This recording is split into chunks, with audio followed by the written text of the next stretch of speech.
Good day everyone! Welcome for another video.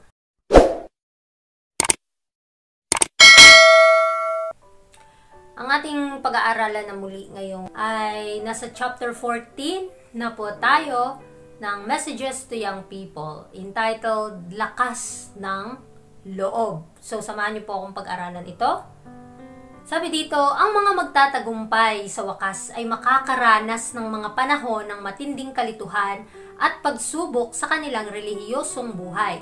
Ngunit hindi sila dapat mawala ng tiwala, sapagkat bahagi ito ng kanilang disiplina sa paaralan ni Kristo. At mahalaga ito upang ang lahat ng dumi ay matanggal. Ang lingkod ng Diyos ay dapat magtiis ng may tibay sa mga atake ng kaaway, sa kanyang mga nakakasakit na pang-aasar, at dapat niyang mapagtagumpayan ang mga hadlang na ilalagay ni Satanas sa kanyang daraanan. So dito natin makikita yung mga bagay na kailangan natin magkaroon ng lakas na loob na mapanagumpayan ang mga tukso ng kaaway. Tandaan natin, kung tayo po ay isang mananagumpay sa mga huling araw, tayo po ay susubukin, ihuhubog po ng ating Panginoon ang kanyang karakter sa buhay natin. At kung may point man na tayo ay nadi-discourage, tayo ay nadadapa sa daan, wag po tayong mangamba, wag tayong ma-worry, wag tayong magulumihanan, bagkus magtiwala tayo sa proseso ng kaligtasan. At alam natin na ang ating buhay dito sa mundo ay dumadaan lamang. So kailangan ang ating mga pag-iisip ay nakafocus lamang sa makalangit na mga bagay, dahil marami pong ipagkakaloob ang Panginoon sa ating mga landas, dahil isa po itong disiplina sa paaralan ni Kristo. So kung paano tayo maging epektibong manggagawa, kailangan po tayong merong tibay ng loob na pag-aralan ng mga salita ng Diyos, upang gamitin natin ang mga salita ng Panginoon upang mahadlangan ang mga pang-atake ng kaaway sa atin. So kahit na tayo ay naakusahan ng ating kaaway, tayo po ay makakapanagumpay kung atin pong ilalapit ang ating mga kaso sa ating Panginoong Hesus. Huwag po tayong mawala ng pag-asa.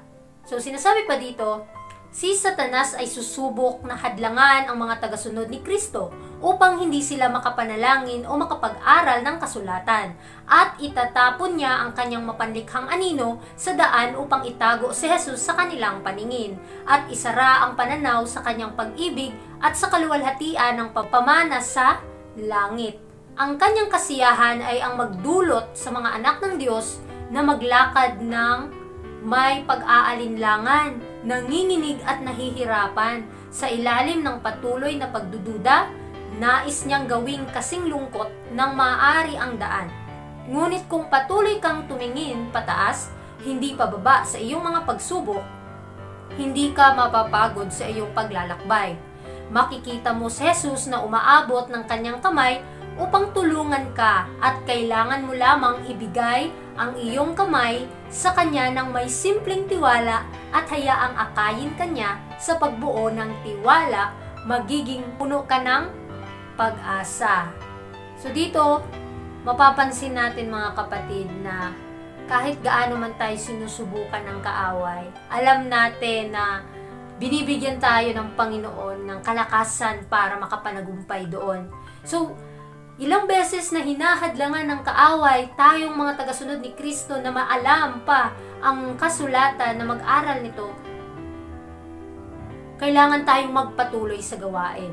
Lalong-lalo na sa mga taong hindi pa nakakaalam ng katotohanan, kailangan natin sa kanila ipaabot ito habang may panahon pa, upang bago sasara ang pinto ng awa ay makalapit po sila sa luklukan ng langit, at sila po ay magbago at manumbalik sa ating Panginoon.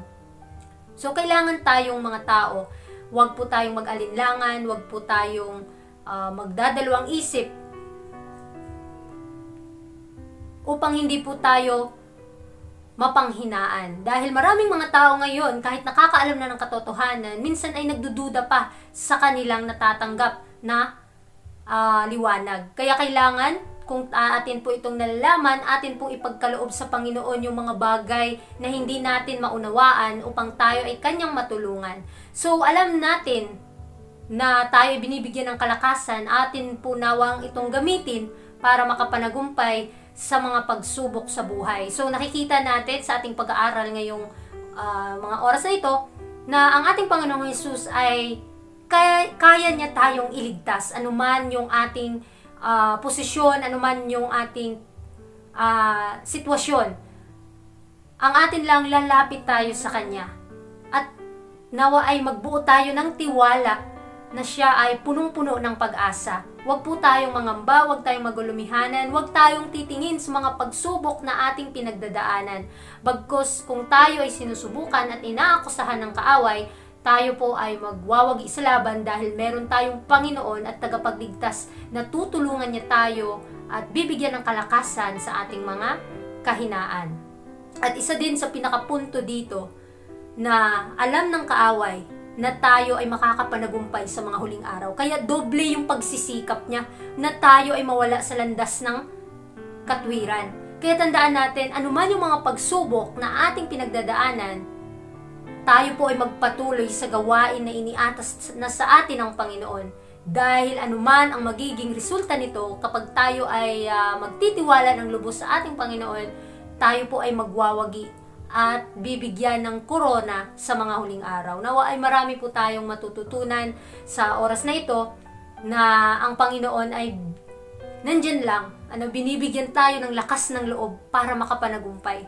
Kaya tuunan nawa natin ang pansin, huwag nating hayaan ang ating mga sarili na mapahamak, kundi kailangang magpagamit tayo sa katwiran ng Panginoon na tayo ay mapabanal ng kanyang mga salita. At bilang mga tagasunod ni Kristo, kailangang mawala yung pagtitiwala natin sa ating mga sarili at punuin po natin ng pag-ibig ng Panginoon ang ating kaisipan upang ito po ang lalabas sa ating mga bibig at ito po ay magpapabago sa buhay natin. Dahil tayo mismo sa ating mga sarili ay mamamatay na at ang Panginoon po ang siyang mabubuhay na sa ating mga puso at siya ang kikilos upang makapanagumpay sa laban na ito. Kaya nawa marami tayong natutunan at muli maraming salamat sa inyong pakikinig and God bless sa ating lahat.